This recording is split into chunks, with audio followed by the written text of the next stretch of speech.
Now, when we get to why we are here, it just seems to me that we would never had considered going into Iraq if they didn't have oil.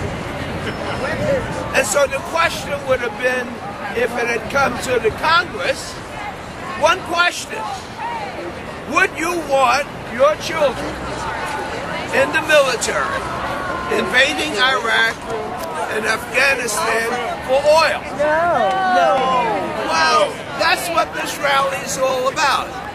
Now, some of you don't have to go to the funerals of these young people who have enlisted. But I ask you, at the funeral, when the mother and the father looked at their dead hero, their brave hero, and they ask you as a member of Congress, why did my son, why did my daughter die in Iraq? You tell me what the answer is. Tell me what the answer is. And let me tell you this too. It's not just the loss of life. I have been in combat, and what it does to your mind is just as bad as what it does to your body. You got that right. And if every step you take, you may lose your life, you may be just exploded. You don't spend one trip there, 2 trips there, 3, 4, 5, 6 trips there, and not come back home with emotional problems. Everybody that's coming back, we don't have the facilities to take care of what we do into our young men's bodies and minds. So it seems to me that if you can imagine yourself being a part of that family, because these are our children. That's what America's all about. It doesn't have to be the same color, the same blood, the same type of names. These are our kids.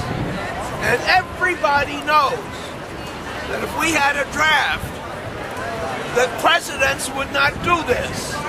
Because if we had that, Congress people would not allow them to do it. Now make no mistake about it. If this great country was in danger, if this great country was threatened by some other country, I think each one of us standing here would say, what can I do? That's for love of this country, what can I do? Some of us may be too old, but we can do something. And everybody should be doing something. So in a sense, you are the heroes, because one day somebody's going to say that if you're going to war, the American people have to know what are the facts. Amen. If you're going to war, get permission by the Congress. And we're going to do the right thing. We did the right thing when we went to Louisiana for Katrina. Americans did the right thing for Haiti. We will do the right thing, but don't put our men and women in harm's way without Americans giving permission to do it. Don't pay war. We're paying $2 billion a week, and yet we're cutting things. Senior citizens are being cut. Senior citizens' homes are closing.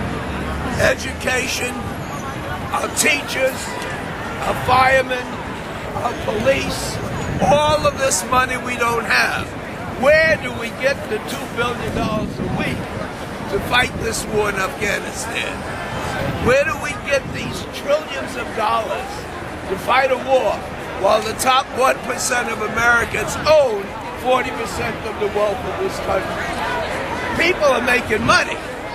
Not everybody is dying. A lot of people are making money here. So congratulations for standing up. And at the end of the day, you should feel proud that when they asked you, well, what were you doing? At least you say, I was down there in Times Square and I protested against it. I couldn't do anything to stop it.